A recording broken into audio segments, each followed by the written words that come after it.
Por favor, abra la palabra de Dios en el Salmo 23 y veamos el verso 24. Creo que este versículo es el más citado del Salmo 23. Aunque ande en valle de sombras de muerte, no temeré mal alguno, porque tú estarás conmigo. Tu vara y tu cayado me infundirán aliento. Una viejecita había caminado con Jesús por muchos años. Era una santa en el verdadero sentido de la palabra, pero su cuerpo se fue debilitando poco a poco, y esa preciosa vida se estaba desvaneciendo y terminó postrada en su propio lecho. Sus seres amados estaban a su alrededor, estrujándose las manos y llorando desconsoladamente. Ella los miró con mucha ternura y casi en un suspiro les dijo: lloren, sí deben hacerlo, pero no lloren por mí, porque yo estoy feliz de morir. Hoy quiero hablar de cómo sonreír frente a la muerte. Reconozco que hablar de la muerte no es un asunto muy popular. La gente prefiere hablar de cualquier otra cosa, menos de la muerte. Por todos los medios posibles tratamos de eludir el tema. ¿Sabía que el hombre es la única criatura que sabe que va a morir y trata desesperadamente de olvidarlo? Esa es la razón por los exagerados maquillajes. Si un hombre llega a cierta edad y tiene los suficientes recursos económicos, se compra un carro deportivo. Tratamos de hacer lo que sea para minimizar el hecho de que vamos rumbo a la tumba. Y aún las tumbas son construidas para que sean verdaderos memoriales, impresionantes monumentos o exagerados jardines. ¿Por qué? Porque no nos gusta la idea de la muerte. Pero escúcheme, la muerte es un hecho real y es algo a lo cual no debemos tener temor. Es algo que debemos anticipar. Estoy seguro que David tuvo eso en mente cuando escribió esas palabras en el Salmo 23, verso 4. Habló del valle de sombra de muerte. Y ese valle existe en Palestina. Comienza entre Jerusalén y Belén, más o menos a 680 metros sobre el nivel del mar. Hay un pequeño riachuelo que brota de un lado de la montaña. A veces, ese riachuelo se transforma en un río cuyas aguas buscan el nivel del mar. Pero con el paso del tiempo se ha formado un abismo, un cañón rocoso en los montes de Judea. Y el pequeño hilito de agua que empezó arriba en las montañas fluye hasta llegar al nivel del Mar Muerto. Este abismo o cañón es conocido como el Valle de Sombra de Muerte, porque es tan estrecho en algunos lugares que apenas tiene unos 3 metros de ancho. Y aún en los días completamente soleados está cubierto de sombras, y hay oscuras cavernas. En tiempos bíblicos, esas cuevas eran el hábitat de osos, hienas, leopardos y, por supuesto, ladrones y asaltantes. Había lugares muy empinados de donde las ovejas podían caer, y era un lugar tenebroso debido a las grotescas sombras que los cubrían, aun cuando el sol estuviera en su cenit. Pero era un valle muy útil porque durante el invierno, cuando no había mucha hierba, los pastores llevaban a sus ovejas a Jericó y las alimentaban en los verdes pastos que crecían en Jericó, aún durante el invierno. Cuando la primavera llegaba y las colinas de Judea reverdecían y se engalanaban con multicolores flores, los pastores guiaban a sus ovejas por ese valle hacia los montes que estaban cubiertos con abundante y verde hierba. Sin duda todo esto sirvió de inspiración a David cuando escribió el Salmo 23, porque él mismo era un pastor, e indudablemente guió a sus ovejas por ese valle, el valle de sombra de muerte. Y David está diciendo que lo que Jehová era para él lo era para sus ovejas. David había aprendido a sonreír frente a la muerte. Y yo quiero que usted aprenda a hacer lo mismo. Por eso le voy a dar 3 principios que le ayudarán en ese propósito. Primero, La muerte es un hecho real. La declaración de David, aunque ande en valle de sombra de muerte, pone en evidencia no la incertidumbre, sino la realidad de la muerte. Y aunque muchas veces nosotros tratamos de cambiar de tema, la Biblia dice en Hebreos 9:27, está establecido para que los hombres mueran una sola vez. Y después de esto, el juicio. Mi amigo, aquí se está hablando de una cita inevitable. Y en Romanos 5:12 leemos, por tanto, como el pecado entró en el mundo por un hombre, y por el pecado la muerte, así la muerte pasó a todos los hombres por cuanto todos pecaron. La única excepción para que usted no muera físicamente es si Jesús regresa primero. Pero si no es así, ciertamente usted, yo, todos nosotros moriremos. Por lo tanto, nos guste o no, la muerte es una inevitable realidad. Pero no solo es una inevitable realidad, sino que es una realidad incierta. Usted no sabe cuándo va a morir. Yo no sé cuándo voy a morir. David no sabía lo que iba a suceder de un momento a otro.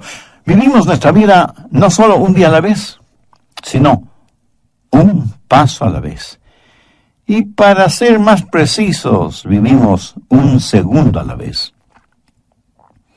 Y aunque haya adivinos y clarividentes y estafadores en este campo, nadie, lo repito, absolutamente nadie sabe cuándo va a morir, a menos que sea un criminal sentenciado a la pena capital, y aún eso puede cambiar. Los viejitos mueren, lo mismo que los bebecitos. Adolescentes y jóvenes mueren, ricos y pobres, cultos o incultos, famosos o desconocidos, negros o blancos o del color que sean, mueren por miles en todas partes del mundo. La Biblia dice en Santiago 4, los versos 13 y 14, vamos ahora, los que decís, hoy y mañana iremos a tal ciudad y estaremos allí un año, y traficaremos y ganaremos, cuando no sabéis lo que será mañana, porque ¿qué es vuestra vida? Ciertamente es neblina que se aparece por un poco de tiempo y luego se desvanece. Ahora, por favor, note la admonición que encontramos en el verso 15. En lugar de lo cual deberíais decir, si el Señor quiere, viviremos y haremos esto o aquello. ¿Sabía que Dios no tiene que quitarle la vida? Lo único que tiene que hacer es dejar de dársela. ¿Lo entiende? Es gracias a la misericordia de Dios que no somos consumidos y que la vida es un regalo de Dios. La muerte es un hecho real e inevitable. Es algo incierto también, pero también es muy personal. David dijo, aunque ande, no dijo, aunque los demás anden, aunque ande en valle de sombra de muerte. Cuando nosotros los pastores o predicadores les decimos a las personas que se preparen para morir, ¿sabe lo que sucede en la mente humana? Piensa que nos referimos a las otras personas, no a ellos. Mi amigo, usted o yo podemos morir en cualquier momento. Y si usted piensa que goza de muy buena salud, ¿cuándo fue la última vez que se hizo un examen médico integral? Vivimos al filo de la eternidad. La muerte es, pues, un hecho real y muy, muy personal. Segundo, la muerte es un enemigo derrotado. Aunque ande en valle de sombra de muerte, no temeré mal alguno. Y aquí tenemos algunas verdades cuando pensamos en la muerte como enemigo derrotado. Primero, el valle. No puede haber valles sin montañas. Es una imposibilidad geográfica.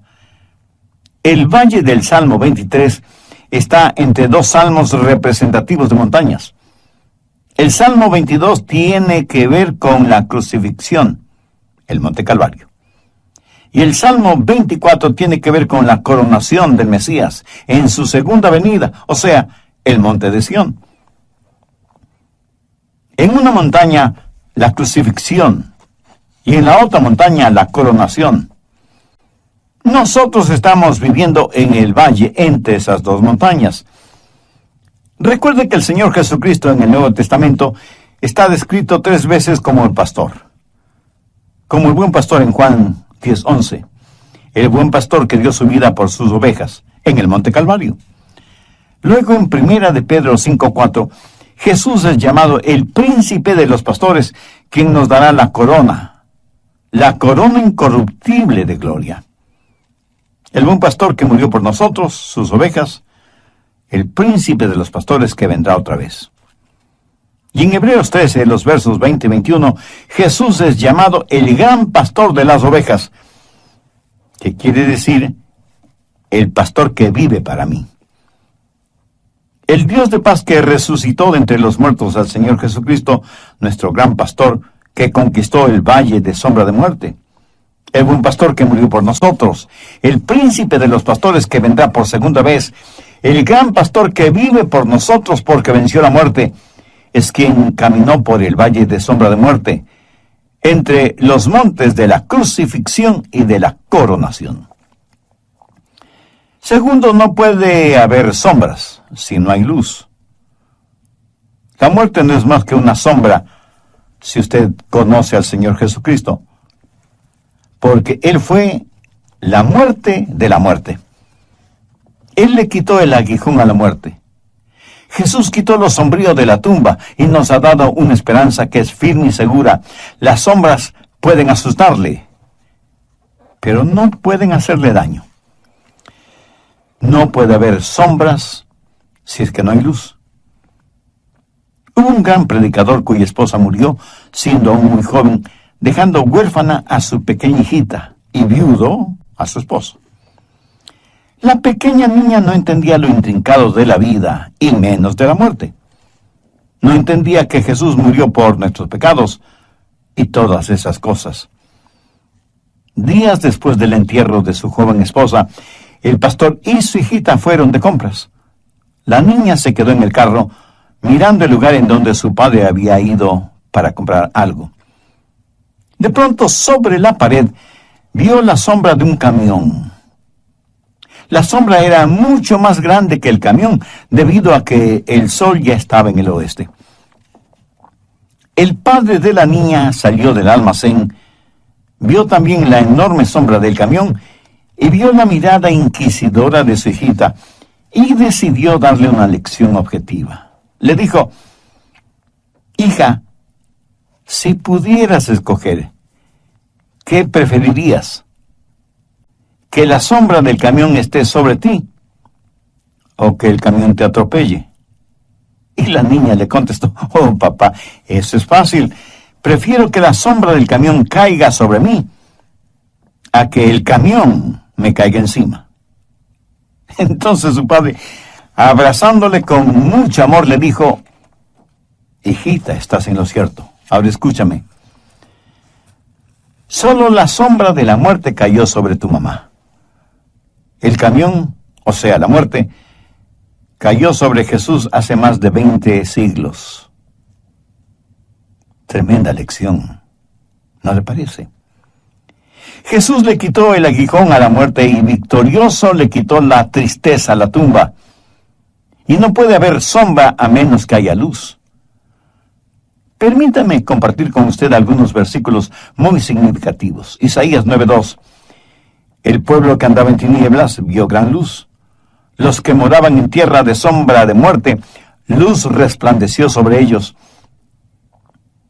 No hay sombra si no hay luz. Mi amigo, ¿se encuentra usted ahora mismo en algún valle de sombra de muerte? Pues mire hacia la luz. Si mira hacia la luz, la sombra estará a sus espaldas. Usted ni siquiera la verá. Mire hacia la luz. No hay valle a menos que existan montañas, y no hay sombra a menos que exista luz. Tercero, no hay mal sin la existencia del bien. Aunque ande en valle de sombra de muerte, no temeré mal alguno, porque tú estarás conmigo. Aquí David está comparando la maldad frente al gran pastor de las ovejas, pero ¿qué es lo que David quiere decir con la frase, tú estarás conmigo? Recuerde cómo comienza el Salmo 23. Jehová es mi pastor.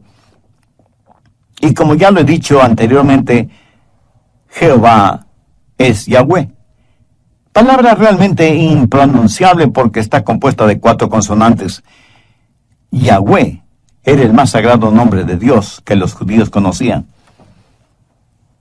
¿Cuán sagrado, cuán reverente es el nombre de Dios para usted? Es más, tiene una relación personal con Dios por medio del Señor Jesucristo. ¿Qué importancia tiene en su vida la Biblia como la inspirada palabra de Dios? Si usted muriera hoy, ¿le sonreiría la muerte? Si usted se siente desconcertado con esas preguntas, entonces es evidente que usted todavía no es salvo, y aunque esté vivo, espiritualmente está muerto en sus pecados. Por eso le invito a que ahora mismo haga la más trascendente decisión de su vida, porque de esta decisión depende su futuro eterno. Le invito a repetir conmigo la siguiente sencilla oración. Mi oración es para que le sirva de guía. Usted use sus propias palabras, pero dígalas con fe, con sinceridad, depositando toda su confianza en Dios, teniendo la absoluta certeza de que Él le escuchará, porque, como bien lo dijera David, al corazón contrito y humillado no despreciarás tú, oh Dios. Así que, ore conmigo de la siguiente manera. Querido Dios, confieso que sí tengo temor de morir, sin que mis pecados hayan sido perdonados. Por eso vengo a ti en busca de ayuda, de gracia, de misericordia, que nadie ni nadie me la pueden dar, sino únicamente tú. Amado Señor Jesús, sé que tú entregaste tu propia vida en la cruz del Calvario, no para tu beneficio propio, sino para pagar la culpa de mis pecados, para perdonarme, para limpiarme y sanarme interiormente. Por eso, este mismo momento, te invito a que vengas a morar en mi corazón y seas mi Salvador y mi Señor.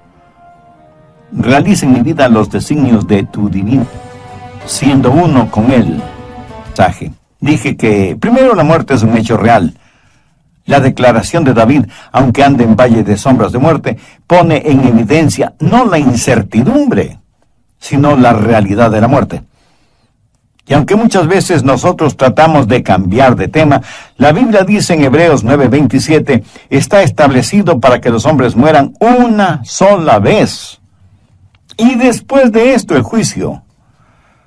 Mi amigo, aquí se habla de una cita inevitable. Y en Romanos 5:12 leemos, por tanto, como el pecado entró en el mundo por un hombre y por el pecado la muerte, así la muerte pasó a todos los hombres por cuanto todos pecaron. La única excepción para que usted no muera físicamente es si Jesús regresa primero. Pero si no es así, ciertamente usted, yo, todos nosotros moriremos. Por lo tanto, nos guste o no, la muerte es una inevitable realidad. Segundo, no puede haber sombras si no hay luz. La muerte no es más que una sombra si usted conoce al Señor Jesucristo, porque Él fue la muerte de la muerte. Él le quitó el aguijón a la muerte. Jesús quitó lo sombrío de la tumba y nos ha dado una esperanza que es firme y segura. Las sombras solo pueden asustarle, pero no pueden hacerle daño. Tercero, no hay mal sin la existencia del bien. Aunque ande en valle de sombra de muerte, no temeré mal alguno, porque tú estarás conmigo. Aquí David está comparando la maldad frente al gran pastor de las ovejas. Pero ¿qué es lo que David quiere decir con la frase, tú estarás conmigo? Recuerde cómo comienza el Salmo 23, Jehová es mi pastor. Y como ya lo he dicho anteriormente, Jehová es Yahweh. Palabra realmente impronunciable porque está compuesta de 4 consonantes. Yahweh era el más sagrado nombre de Dios que los judíos conocían. Cuando no queremos hacer algo, aunque Dios mismo sea el que nos ordene hacerlo, buscamos cualquier excusa para eludir la responsabilidad que Dios nos está asignando.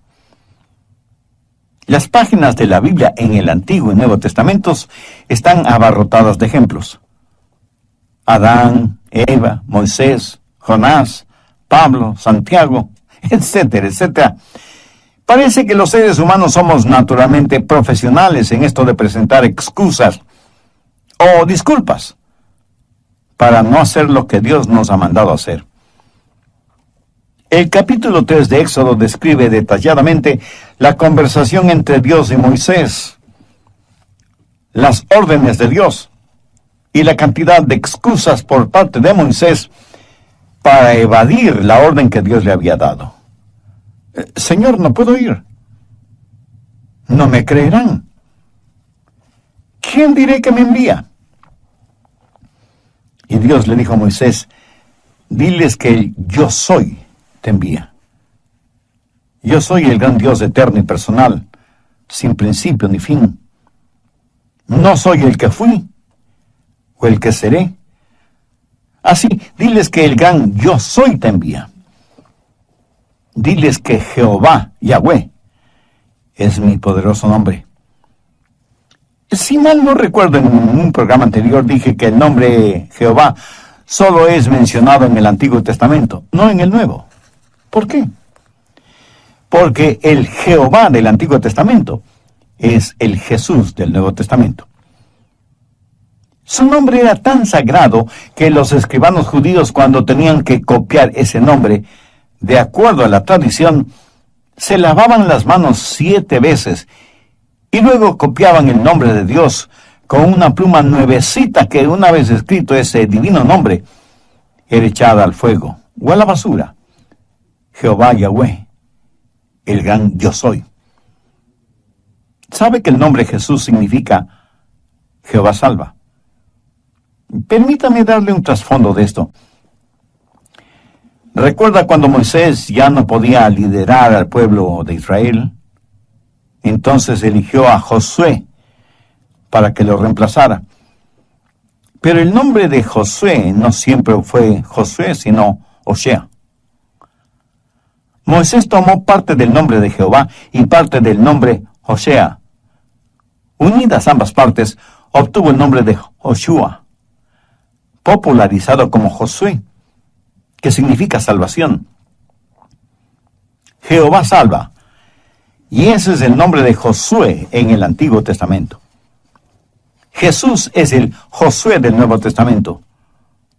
¿Y qué es lo que David está diciendo con todo esto? Que aunque haya maldad alrededor nuestro y andemos en valle de sombra de muerte, tú estarás conmigo. ¿Lo entiende? Dios está con nosotros, pero no solo está con nosotros, sino que en la actualidad, por medio de su Espíritu Santo, está en nosotros. No pueden haber valles sin montañas. No puede haber sombra sin luz. No puede haber mal sin la existencia de un gran bien. La verdad siempre es más poderosa que la mentira. Un refrán popular dice que la verdad duele, y duele precisamente porque es la verdad. ¿Será por eso que en términos generales los seres humanos somos tan mentirosos?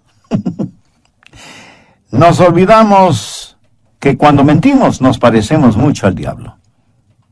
Porque el diablo es el padre de las mentiras.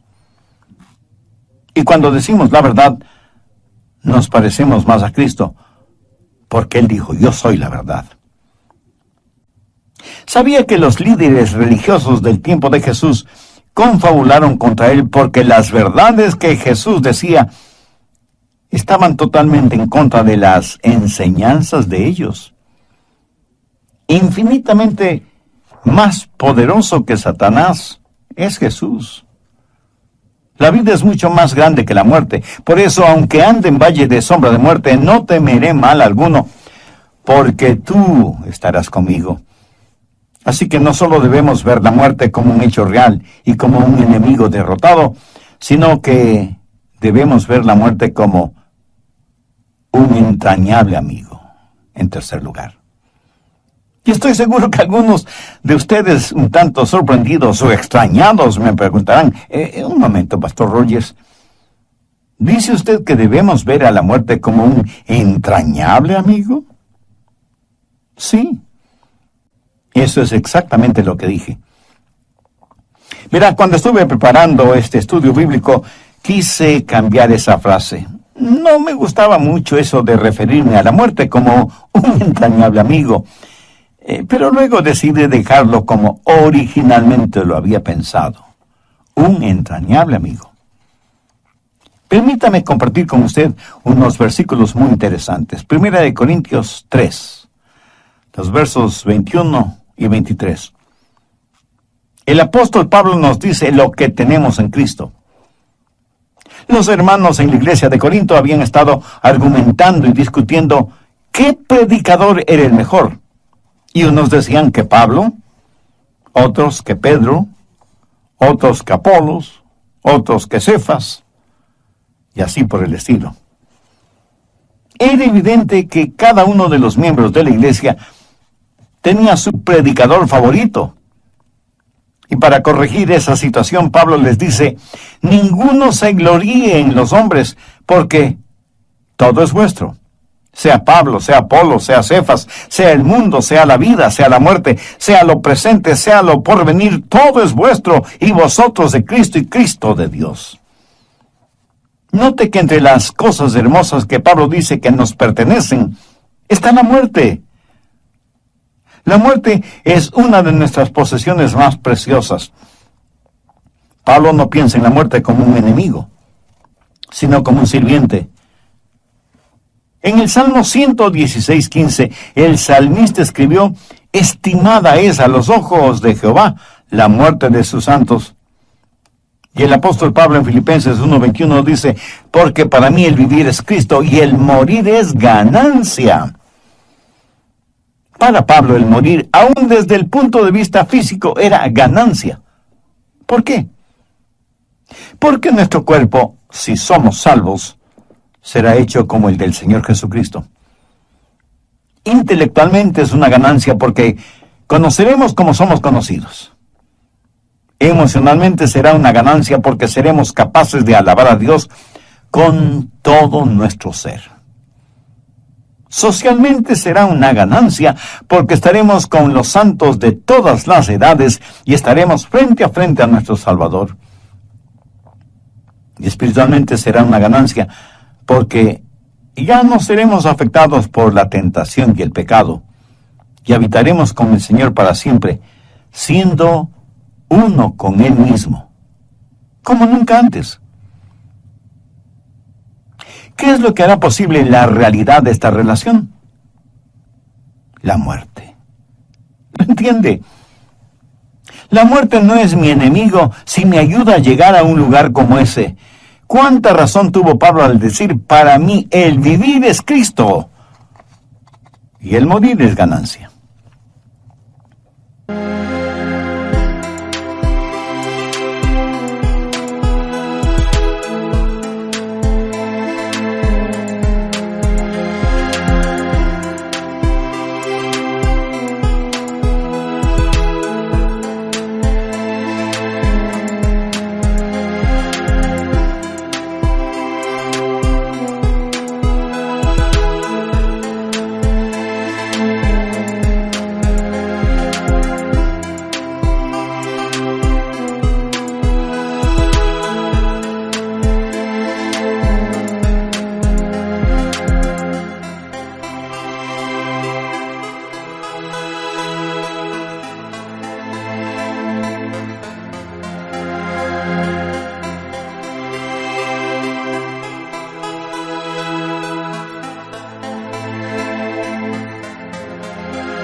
David pensó de la muerte como una amiga. Aunque ande en valle de sombra de muerte, no temeré mal alguno, porque tú estarás conmigo. Note que aquí David habla de la presencia del pastor. Tú estarás conmigo. Hasta este momento David ha estado hablando de Jehová. Jehová es mi pastor, nada me faltará. En lugares de delicados pastos me hará descansar, junto a aguas de reposo me pastoreará. Confortará mi alma, me guiará por sendas de justicia por amor de su nombre. Tu vara y tu cayado me infundirán aliento. Pero cuando él está en el valle, ya no habla de Dios, sino que ahora habla con Dios. Habla de la presencia de Dios, de estar frente a Dios, porque Dios está con él aún en el valle de sombra de muerte. La presencia del pastor. ¿Quién es ese pastor? Jehová. Últimamente él es mi amigo íntimo. Pensemos en eso. Ya no tenemos que cruzar nuestro Jordán solos. Yo no estaré solo cuando muera, porque Jehová estará conmigo. Pero no solo tener la presencia del pastor, sino también su poder. Tu vara y tu cayado me infundirán aliento. No se olvide que el cayado le servía al pastor para proteger a las ovejas, para guiar a las ovejas, para levantar a las ovejas. Mi amigo, cuando usted vaya a morir, si es un creyente en el Señor Jesucristo, le prometo que Él estará con usted fortaleciéndole. Sentirá la real presencia de Dios, quien dirá, estimada es a los ojos de Jehová la muerte de sus santos. Su vara estará ahí para protegerle de todos los ataques del maligno, y con su cayado él lo atraerá junto a él, para ambos cruzar el valle de sombra de muerte. Cuando sus pies toquen las heladas aguas del río de la muerte, usted cruzará ese río con alabanzas, no solo en su corazón, sino también en su boca. La presencia y el poder del pastor, el plan y el propósito del pastor le ayudarán a cruzar el valle de sombra de muerte. Pudiera ser que usted ahora mismo esté enfrentando algún problema o dificultad. Recuerde que problemas y dificultades en la vida del creyente solo duran un tiempo y tienen un propósito definido. Los problemas que Dios nos envía tienen un propósito formativo, perfeccionador, y debemos dar gracias a Dios por ellos. Las tentaciones o problemas con que el diablo nos asalta diariamente son maléficos y destructivos, pero también tienen un propósito definido: separarnos de Dios eternamente. David, como pastor que era, sabía muy bien que un pastor nunca abandona sus ovejas ni las guía por lugares peligrosos, y siempre busca los mejores pastos para ellas. Le preguntaron a un hombre, ¿cuál es su versículo favorito? Y el hombre contestó, aquel que dice que Dios me conforta y me guía. Este hombre, sin saberlo, estaba citando parte del contenido del Salmo 23. Hay una hermosa canción religiosa que dice, si Jehová es mi pastor, ¿de qué debo temer? Si estoy protegido por su tierna misericordia, ¿quién o qué puede hacerme daño? Tengo paz celestial, consuelo divino, mientras por fe Él vive en mí y yo vivo en Él. Y sé que no importa lo que me suceda, Jesús hace bien todas las cosas, porque el propósito del pastor es guiarnos con seguridad por entre el valle de sombra de muerte. La Biblia dice en Hebreos 2:15, y librar a todos los que por el temor de la muerte estaban durante toda la vida sujetos a servidumbre. Ahora, escuche atentamente lo que voy a decir. Usted no está listo para vivir hasta que ya no tenga temor de la muerte. Y usted, honestamente preocupado, me dirá, pero pastor, yo aún tengo pecados y por supuesto que tengo temor a morir. Gracias por su sinceridad, mi amigo. Ahora, permítame decirle qué debe hacer con sus pecados. Ponga su fe en donde Dios puso sus pecados, o sea, en Jesús. Todos nosotros como ovejas nos hemos descarriado. Cada cual estamos yendo por nuestro propio camino. Dios, el Padre, ha puesto sobre su Hijo Jesucristo la iniquidad de todos nosotros. Sí. Usted debe tener temor de la muerte mientras siga viviendo en el libertinaje de sus pecados. Pero cuando sus pecados le hayan sido perdonados por el sacrificio de Jesús, la muerte dejará de ser su enemiga y se convertirá en su entrañable amiga. Le quiero ayudar para que sepa que la muerte no representa ningún terror para usted. Para que tenga la capacidad de sonreír frente a la muerte. Para que defina de